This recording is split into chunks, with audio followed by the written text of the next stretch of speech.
aí, galera, tudo bem com vocês? A gente está mais uma mesa da unidade aqui no podcast da unidade, Unicast. A gente não sabe ainda o nome desse podcast, mas a gente tem usado aí essas palavras que me soam mais bonitas, né?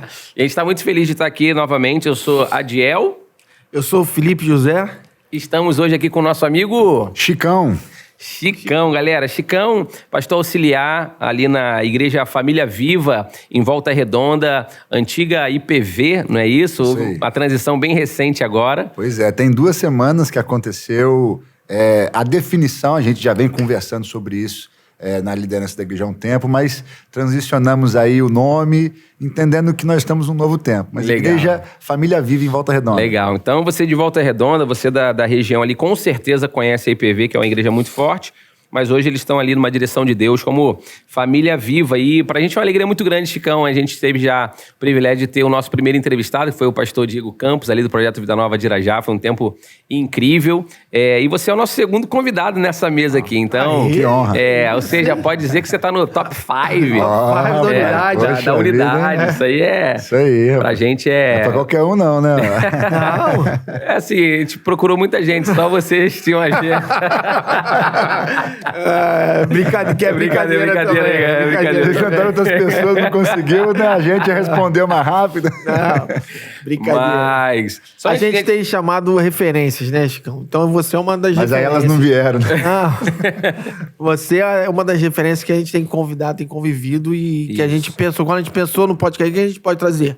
São um dos Com primeiros certeza. nomes, o teu foi um dos primeiros nomes também. que Isso, é surgiu. verdade. Poxa, que honra. Só antes de a gente dar continuidade aqui, quero só animar você a se inscrever no canal do YouTube aqui da Unidade. Não só se inscreva, mas também compartilhe com amigos se aquilo que for abordado aqui fizer algum sentido para você.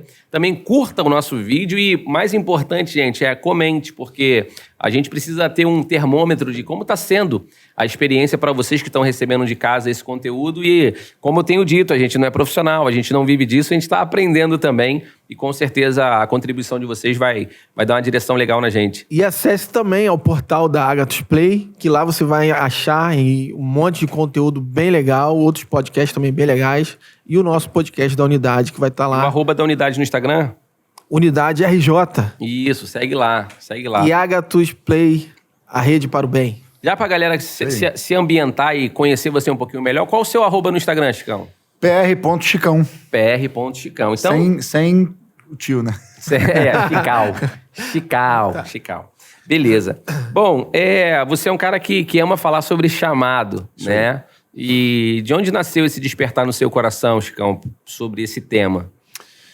Bom, a igreja que eu faço parte é uma igreja muito missionária, né? Assim, o coração do bispo José Elias, meu sogro. Opa, tá tudo em casa, te fala bem. E o coração da igreja é um coração muito missionário. Nós somos uma igreja... A gente faz o ano que vem 30 anos de fundação, do primeiro culto. Né, que foi um grupo de 7 pessoas que iniciaram numa sala de colégio. Não. Hoje a gente tem em torno de 140 igrejas. Igreja na América Latina, na Argentina, no Equador, na Bolívia, no Uruguai. Né, no Brasil tem no estado de São Paulo, Minas... Elas todas são conectadas, assim, ou elas, depois de crescidas, elas se tornam igrejas independentes? Todas são conectadas. Uau. A igreja em Volta Redonda é a sede, é a mãe de todas essas. Uhum. Né? Na Europa a gente tem igrejas em Portugal, na Espanha, na África nós temos igreja na África. Então nós somos uma igreja com... Aí no final a gente pergunta pra quem que ele quer mandar a saudação, né? Você Pô, vai mandar lá pra Espanha ou você vai mandar pra África? Agora é pras nações, irmão. Pois é, mas e aí eu cresci ouvindo sobre chamado missionário, sobre entrega, sobre buscar a vontade de Deus. Enfim, porque eu me converti... Eu cheguei a frequentar uma outra igreja com a minha mãe quando criança, mas nunca... Eu não gostava, não tinha prazer de estar na igreja. Meus pais se separaram, eu tinha 11 anos, e eu ia para casa do meu pai para não ter que ir na igreja. Uhum. Mas com 12 anos eu fui na IPV, né? Ali em Volta Redonda, na Voldá, que é a igreja sede. E eu tive naquele ano, com 12 anos de idade, pouco tempo depois da separação dos meus pais, uma experiência muito forte com Deus. Naquele ano eu aceitei a Jesus, naquele ano eu fui batizado, né? Tive uma experiência com o Espírito Santo profunda e entendi que eu tinha um chamado aos 12 anos de idade. 12 anos de idade, você entendeu um chamado. Dali pra frente, todas as minhas decisões foram pensando no chamado, né? Terminei, assim, teve aquele contexto de escola, de ensino médio. Eu me envolvi com louvor na igreja, com som na igreja. Aí eu fui escolher o curso técnico. Eu escolhi eletrônica, porque eu trabalhava no som da igreja e isso ia me ajudar a servir na igreja melhor. Em nenhum momento, ou seja, dessa fase da adolescência, ouvindo, por exemplo, a gente sabe que o adolescente ele é muito influenciável, né? Sim. E o contexto, a própria Bíblia fala, né? Não vos enganeis, as más conversações corrompem os bons e os melhores costumes. Então, você nesse ambiente, que é um ambiente normal, todos os adolescentes passam por isso, ali ouvindo eles falando, eu quero medicina, eu quero fazer física quântica, eu quero ser militar. Em nenhum momento da sua jornada na adolescência bateu uma dúvida, alguma crise? Sim, eu tinha um sonho. A questão de militar, você falou aí, era algo que eu sempre achei muito maneiro. Eu queria servir no exército. Tem maior voz de sargentão, né? Eu queria dar tiro nos outros. Eu sempre achei muito maneiro, queria. Quando eu entrei no ensino médio, comecei a fazer eletrônica, eu curti, eu achei legal, e aí eu planejei, vou fazer engenharia elétrica. Mas sempre assim, buscando entender o que Deus tinha para mim como chamado, porque eu tinha claro que eu seria pastor. Como seria, eu não tinha claro. Como e quando, essa questão de ter uma profissão, eu entendi. Não, até Deus direcionar, eu vou escolhendo, eu vou tomando decisões. E eu acho que isso é algo que eu sempre aconselho. Se Deus te dá uma direção clara, é seguir por ela, pronto e acabou. Se Deus não te dá uma direção clara, que é o que acontece na maioria das vezes, é ir tomando decisões dentro do que você já sabe que Deus quer pra você. Na sua família já tinha pastores antes de você? Qual era o contexto? Se não tinha, como é que sua família então recebeu isso? Recebeu bem, com alegria, com orgulho, com tristeza? Sim. A minha mãe, ela cresceu numa família evangélica. Se desviou com 16 anos. Meu avô era um homem muito bruto, mesmo sendo cristão, evangélico. E ela, com 16 anos, chegou em casa, um pouquinho depois do horário que ele tinha estabelecido, tomou uma surra. E aí ela saiu de casa, foi morar com o irmão dela mais velho, que já morava sozinho. E, enfim. E aí ela ficou o período dos 16 anos até quando eu tinha 8 anos de idade, fora da igreja. Ela conheceu meu pai fora da igreja, engravidou, casou. Quando eu tinha 8 anos, ela voltou a frequentar uma igreja. Quando eu tinha 11, meus pais se divorciaram e aí ela novamente saiu da igreja. Mas foi um espaço curto, uma amiga que a convidou para ir na IPV e aí ali eu tive uma experiência com Deus muito forte. Meu pai não era... Até hoje...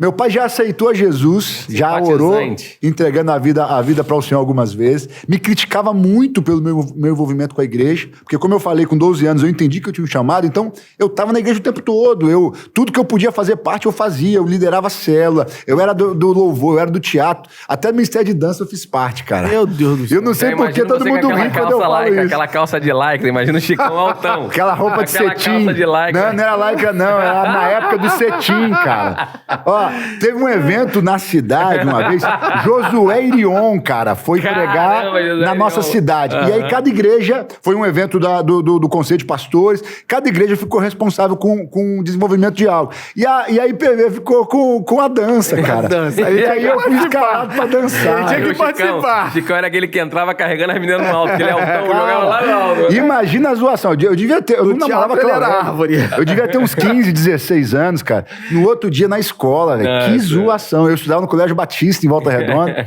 Cara, mas enfim. Mas por entender um chamado e por não ter claro exatamente como seria, eu entrei de cabeça em tudo. Tudo que eu tinha oportunidade, eu estava dentro. Porque, assim, se não tem claro, vai vendo o que Deus tem, vai vendo onde você encaixa. A dança foi só um... Porque eu fiquei parado, eu fiquei mais do melhor em tudo. Ele foi o melhor dançarino. Eu pedi pra ele dar uma palhinha pra ele.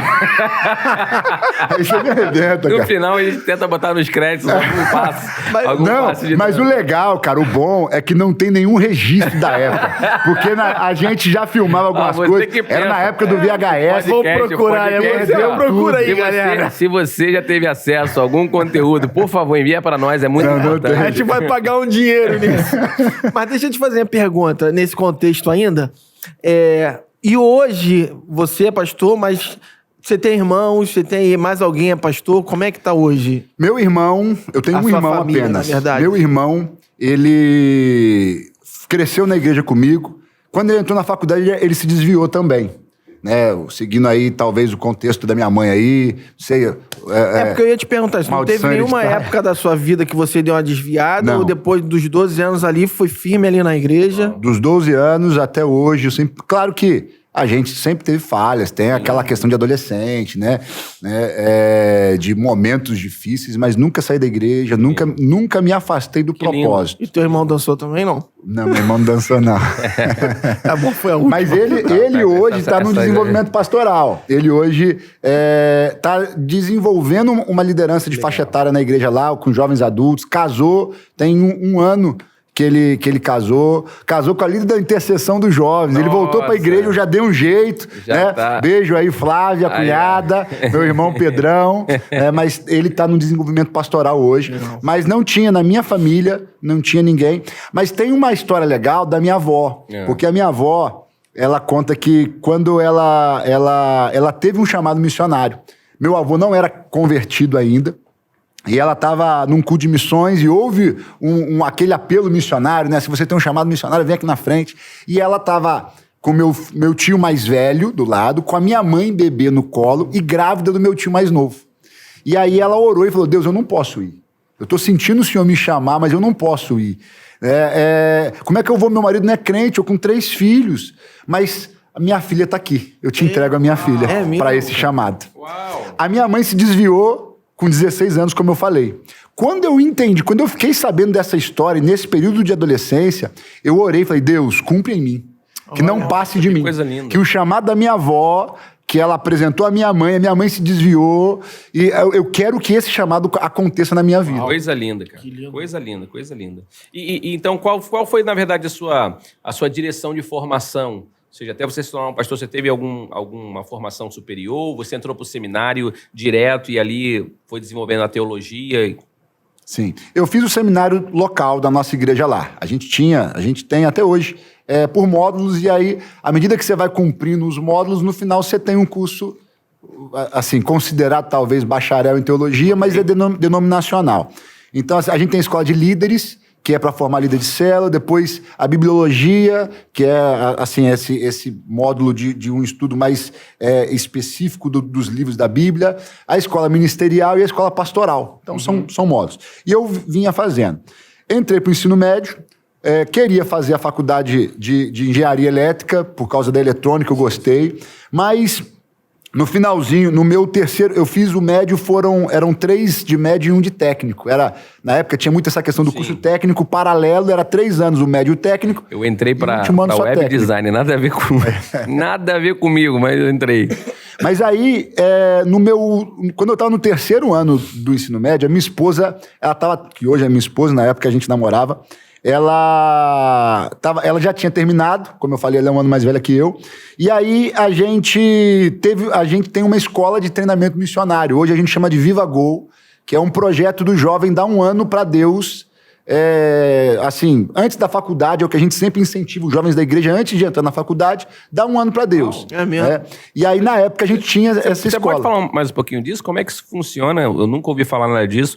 Eu já ouvi de igrejas que fazem como se fosse uma escola bíblica dominical, uma turma especial para jovens que estão no terceiro ano. Sim. Como se fosse preparando aquela base da fé deles, sabendo que eles vão entrar ali na cova dos leões, né? Quando chegar na faculdade e tal. Mas assim, nunca tinha ouvido falar nada semelhante a isso que você está compartilhando. Você poderia falar porque eu até me interessei também de saber. Assim, porque a faixa etária é muito nova, né? Sim. 17 anos... 16, 18 anos.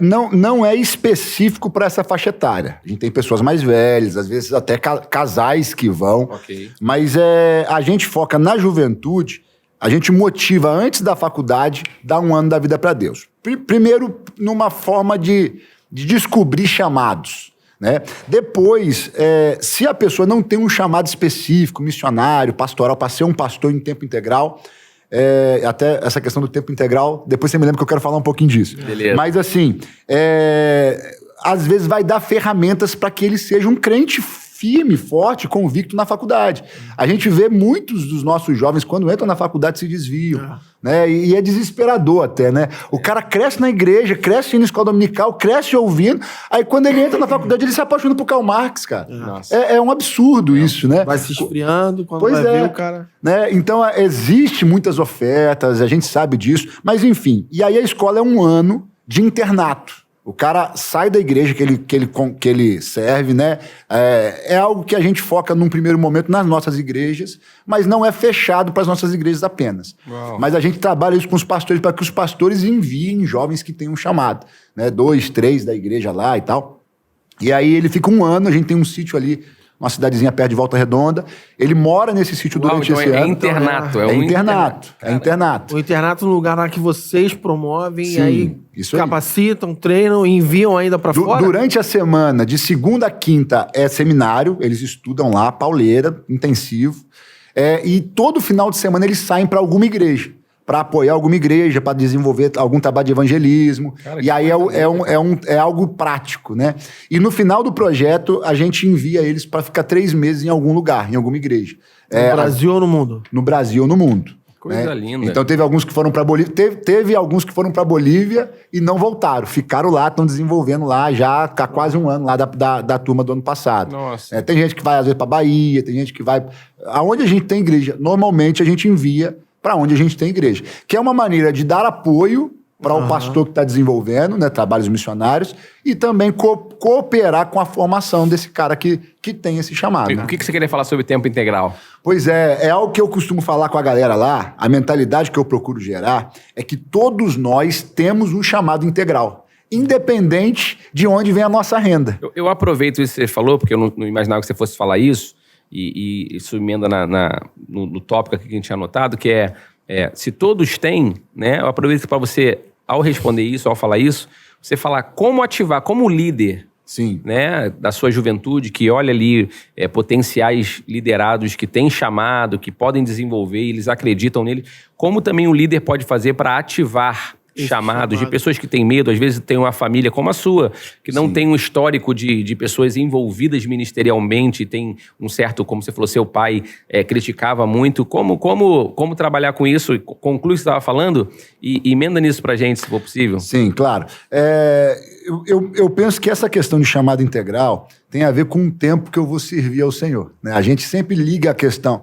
Não é errado, né, não estou dizendo que é errado esse pensamento de que o chamado integral é o pastor que recebe um salário da igreja. É o normal. Mas algo que a gente trabalha de mentalidade é que o chamado integral tem a ver com o tempo que eu sirvo ao Senhor. Né? Quanto tempo que você serve ao Senhor? Assim, não o tempo quanto tempo do seu dia que você serve ao Senhor? Todo ele, né? Quanto tempo da sua vida que você vai dedicar ao Senhor? Toda ela. Nós somos chamados... Não sou crente só de manhã, de tarde. Pois à noite, não. Não, amanhã você à noite. Eu sou crente só no culto. Ou só... Não, na faculdade, aqui... essa questão de vida espiritual e vida secular... Pra mim, eu acho que não funciona, né? Quer comamos, bebamos ou façamos qualquer outra coisa. Eu sou cristão em todo o tempo. Eu não sou cristão, mas empresário durante a semana e no domingo um cristão. Sim. Eu sou em tempo completo, né? E aí, mas aí não só a questão do cristão, porque às vezes a gente traz essa mentalidade. Eu sou cristão em todo o tempo. Então, assim, eu vou servir a Cristo, assim, eu tenho os princípios cristãos aonde eu tô. Ótimo. Mas eu tenho um chamado integral para servir ao Senhor e fazer o que Ele quer. E aí, qual que é a vontade de Deus para os chamados? O desenvolvimento da igreja, a salvação de vidas, né? O estabelecimento do reino. Para isso foi que Jesus chamou pessoas. Agora, todos os que são chamados para o estabelecimento do reino. Agora, se todo mundo for para o campo missionário, né, quem que vai sustentar essa galera que está no campo lá? Entende? Claro que tem aqueles que vão desenvolver o próprio sustento. Agora, o cara que é um empresário, algo que a gente trabalha no nosso contexto lá, ele vai ser um empresário entendendo que ele tem um chamado missionário. Ainda que ele não vá aos campos. Ele tem um chamado e a empresa dele é para a glória do Senhor. O recurso que ele gera é para a glória do Senhor. O curso que o cara vai fazer. O que Deus quer que você faça. Ah, não, todo mundo tem um chamado missionário. Eu penso que sim, mas nem todo mundo tem um chamado para ir ao campo. Necessariamente, diretamente. Tem um amigo meu, por exemplo, que ele trabalha na Petrobras. E foi gerente de uma área na Petrobras grande lá. Na ocasião, foi um milagre. Ele era o único com menos de 50 anos, sem curso superior, que exercia a função que ele exercia lá. Né? Tinha um salário altíssimo, enfim. E um dia ele sentou comigo, um amigo muito próximo, e falou assim, Chicão, eu quero largar tudo, que eu quero ser pastor, cara. Nossa. Eu quero largar tudo. E eu falei com ele, amigo, ora e vê se é o que Deus tem para você. Porque por causa do seu trabalho, nós já abrimos 4 igrejas. Porque a Petrobras transferia ele, então ele tinha um dízimo forte, que dava para iniciar um trabalho. O dízimo dele já dava para pagar o aluguel de uma igreja, para fazer. Ele tinha uma liderança, então ele organizava uma célula, juntava um grupo, né? E aí a Petrobras mandava ele para um lugar, ele começava uma célula e estabelecia uma igreja. Ia para outro lugar, começava uma célula e estabelecia. 4 igrejas, pelo menos, das foram 140 igrejas da PV, 4 foram... 4 foi com esse amigo aí. Não, mas olha que legal, você falou, me fez lembrar de 2 amigos que eu conheci na Índia. Tive uma viagem missionária na Índia pela Igreja de Nazareno, e lá eu conheci um casal, Antoniel e Paula. Sim. Antoniel tem uma história muito linda, assim, de vida, vem de uma família muito pobre, o sonho dele era ser militar, enfim, e a Paula é filha de militar. Eles se casaram, naquela ocasião na Índia, a gente estava numa viagem da juventude da Igreja de Nazareno, eles estavam com dinheiro guardado para comprar um carro. E quando surgiu aquela viagem missionária, eles colocaram tudo que eles tinham guardado para comprar um carro para fazer aquela viagem missionária. E lá na Índia a gente passou muito perrengue mesmo.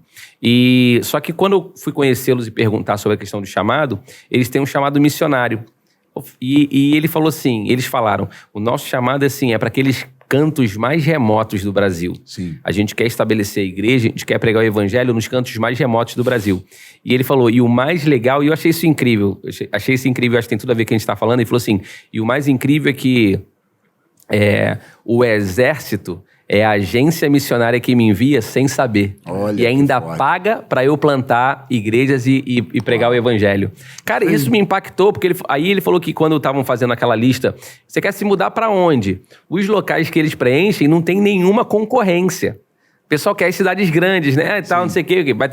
E ele só bota lugar assim, nomes que a gente nunca ouviu falar. Mas isso me impactou, essa visão de evangelho. Assim, o meu serviço é para a glória de Deus. Então eu quero alcançar esses lugares e eu ainda sou pago pelo exército para poder evangelizar. O exército é minha agência missionária. Nossa, como eu fui abençoado. Ontem eu conversei com um dos nossos pastores lá em Portugal. Eu coordeno hoje os nossos trabalhos missionários também. Além do trabalho que eu desenvolvo na igreja sede ao lado do meu sogro ali, eu coordeno os trabalhos missionários. E eu estava conversando com um dos pastores que é responsável pelas igrejas lá em Portugal. Eu falei com ele assim, cara, eu vi uma notícia que o governo português está facilitando a entrada de imigrantes de língua portuguesa. Vê o que precisa aí, vê empresas que estão contratando, porque está faltando mão de obra. Vê empresas que estão contratando, que eu vou mandar jovens para trabalhar em Portugal. Eu conheço um monte de gente que fala que tem vontade de morar fora do Brasil. Então vamos arrumar serviço para eles, que aí não onera a igreja, não pesa financeiramente para a igreja. Vamos arrumar uma empresa para que eles possam trabalhar aí e eles vão cooperar com o desenvolvimento da igreja aí. Nós estamos gerando na nossa juventude esse entendimento que todos nós temos esse chamado. Independente se eu vou para um lugar longe, independente se eu vou para um lugar difícil. Esse amigo meu que eu falei, nós abrimos 4 igrejas através dele, do trabalho dele. Uma vez ele estava falando de um missionário nosso na África. Ele falou assim, cara, eu admiro muito ele. E ele tinha umas experiências financeiras muito fortes, que ele enviava parte do salário dele para esse missionário na África. Toda a promoção que ele recebia na empresa, ele aumentava um percentual no dízimo dele. Ele tem umas histórias fortes, mas é assunto para outro podcast, né? É outro podcast. Ô, Chicão, você falou que vocês têm a escola Go Viva Go. Deixa só ele concluir essa do missionário na África. Deixa eu concluir aqui. Aí, esse amigo meu falou assim, Chicão, o missionário na África, ele vai ter um galardão muito grande no céu, cara, porque e tal, e assim, eu admiro muito ele e tal. E eu falei com ele assim, amigo, pode ser que o seu seja maior do que o dele. É porque o galardão que Jesus falou, que tem galardão, aquele que der um copo de água fresca para um dos pequeninos, por ser meu discípulo, não vai ficar sem galardão. Então a questão não é o nível de dificuldade, é o nível de obediência. Né? Não é o que você faz de difícil. O copo de água fresca, é difícil dar um copo de água fresca para alguém? Não é difícil. Agora, se você faz isso por ser discípulo, por ser algo que Jesus mandou você fazer, você vai ter galardão disso. Se você estiver no centro da vontade do que Deus te mandou, você vai ter galardão disso. Isso. Né? Agora, e talvez aquele missionário só está lá por causa do sustento desse irmão. Então, ele é o responsável, né? Que Deus levantou para... Pode ser que às vezes ele foi com a obra grandona, aí ele se acomodou lá. Parou, não, aqui tá bom, já tá vindo um recurso. Pode ser. E aí Deus tinha muito mais para ele fazer. E agora tudo que Deus planejou para esse irmão financeiramente desenvolver, ele tá fazendo. Pode ser que a irmã que ora, pode ser que a irmã que limpa a igreja. Né? Ela tem um chamado de Deus e ela tem que fazer aquilo que Jesus mandou. Isso é o que vai trazer galardão. Não é por dificuldade, é por obediência. Por obediência. Não é por o cara quer fazer uma coisa super difícil, mas o cara não tá obedecendo. Tá na Bíblia. Obedecer é melhor do que sacrificar. Exatamente. Então, ou seja, não é o difícil, é a obediência. Eu ia falar assim, porque você comentou do Viva Gol e você falou, né, agora que você incentiva os jovens, você motiva eles a irem e cumprir. Como é que vocês trabalham isso da questão do... além só do Viva Gol, incentivar os jovens, ativar os jovens a cumprirem o chamado, a entender o chamado deles. Aqueles que não vão pro Viva Gol, né? Sim. Aqueles que... Se é só pelo Viva Gol ou não? Quais são as ferramentas que vocês usam? Como é que vocês fazem? As células, agora nós transicionamos também os GCs. Ok. Né? Os grupos de crescimento, eles são a maneira da gente formar obreiros. Né? Então, se a pessoa vira pra gente, independente da idade, fala assim, eu tenho um chamado pastoral, abre uma célula, entra numa célula. Não tem outro caminho na nossa igreja, porque mesmo o jovem que vai passar pelo Viva Gol, no período de treinamento prático, ele vai ter que desenvolver célula. Ele tem que ter a capacidade de juntar pessoas. Todo mundo que tem um chamado pastoral, qual que é critério, o caminho que a gente observa? A capacidade que ele tem de juntar pessoas, a capacidade que ele tem de formar líderes daqueles que ele juntou e essa multiplicação. Então, assim, é o que precisa... Alguns já vêm com essa capacidade e alguns vão aprender a desenvolver isso. Né? Tem gente que tem uma questão inata, né? E tem gente que vai aprender. Né? Tudo que eu penso que qualquer um de nós, se a gente se propõe a aprender alguma coisa, a gente tem capacidade de aprender. Agora, é claro que aquilo que Deus me chamou para fazer, ainda que num primeiro momento eu tenha alguma dificuldade, mas se Deus me chamou para aquilo, eu fui feito para aquilo. Isso, né? Isso. A cadeira que eu estou sentado aqui tem cadeira melhor, mas essa aqui é uma cadeira perfeita, ela foi feita para isso. Sim. Agora eu posso sentar na mesa, mas não vai ser igual sentar na cadeira. É verdade. Tá entendendo? Então, assim, a gente vai observando essa capacidade. Eu acho que o pastor ele precisa atrair ovelhas, ele precisa fazer com que as ovelhas reproduzam. Então, a galera que está na célula ali, ele vai convidar outras pessoas. Eu tenho que gerar essa cultura. E aí, o pastor, ele não gera ovelhas. Ovelha gera ovelha. Isso. Pastor gera pastor. Coisa linda. Então, esse é um ponto também que a gente precisa observar e ensinar. Mais uma que tu vai anotar? É assunto para vários outros podcasts. Né? Rapaz, assim, o nosso tempo realmente não permite a gente continuar. Nem vou conseguir abordar a questão das gerações, né? Da conexão das gerações. Mas, assim, dá uma palavra, Chicão, para jovens que estão nos assistindo. Tem jovens líderes, tem jovens que são liderados, que estão nos assistindo. E o que você poderia falar para eles em relação a um chamado, a ativar, a continuar, uma palavra talvez de ânimo, ou até de despertamento mesmo para eles cumprirem a grande comissão, né, que Jesus fez para todos, Amém. Pois é, eu penso que o chamado é a coisa mais importante na vida de uma pessoa. Porque o chamado tem a ver com o motivo pelo qual você vive. Se você ainda não descobriu o seu chamado, você não descobriu para o que viver. A vida é muito mais do que comer, beber e vestir. Jesus falou sobre isso. E o reino de Deus é justiça, paz e alegria. E o reino de Deus ele é estabelecido através dos chamados. Né? Jesus veio, chamou pessoas e delegou a missão, a grande comissão, debaixo da autoridade do nome dele, para que o reino seja estabelecido. Se Deus te chamou, foque naquilo que Deus te chamou para fazer. Se Deus dá a visão, ele vai enviar a provisão. entenda a igreja, o que arde no coração do seu pastor, a igreja que você foi plantado. Provavelmente o seu chamado tem a ver com a igreja que você faz parte. A questão missionária é o que arde no coração do meu pastor. Perfeito. Vocês perguntaram aqui, Claro, vai. Essa questão a gente corta, não vai pôr, não. Como que a gente faz, né? Tudo que a gente faz é falando de chamado. Tudo na igreja é falando de chamado. A nossa conferência da juventude é a conferência Kingdom. É reino, tudo é reino, é entrega, é chamado. Todos os momentos que a gente senta, claro que tem outros temas, mas a gente sempre traz para essa questão de chamado, né? Do entendimento do chamado, da entrega para o chamado. A coisa mais importante para quem tem um chamado é a entrega. É estar entregue, é estar aberto, é obedecer a autoridade, reconhecer a autoridade e ir caminhando, tomando passos, tomando decisões dentro daquilo que Deus já falou, até que ele fale e dê uma direção clara do próximo passo. Eu tô pensando, ele tá falando da questão de chamado, né? A gente tá acabando já, mas... E você tem também um testemunho incrível de chamados também. Não vou nem falar do Filipão abriu deixou tudo, queimou as carroças dele toda.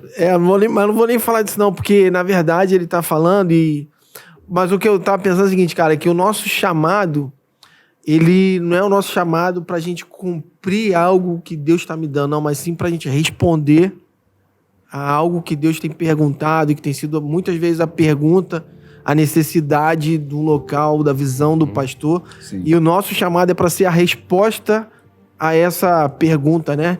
E não só para ter um sentido na vida, mas sim para você ser a resposta para aquilo que Deus tem perguntado, tem chamado para aquele lugar, né, cara? Legal demais. Muito Bom, legal. gente, nosso tempo já estourou, mas quero agradecer, Chicão. Pô, obrigado demais. O bom é quando estoura o tempo, né? Porque a galera fica, eu consigo ouvir o ar. Sim, tem assunto para vários outros podcasts. Com certeza a gente vai estar junto mais vezes, né? A gente espera Tamo junto, tamo à poder disposição. tá Eu queria ouvir o ar da galera que tá Cadê a galera aqui? Cadê? Cadê o ar? Depois eu dou um Doritos pra vocês.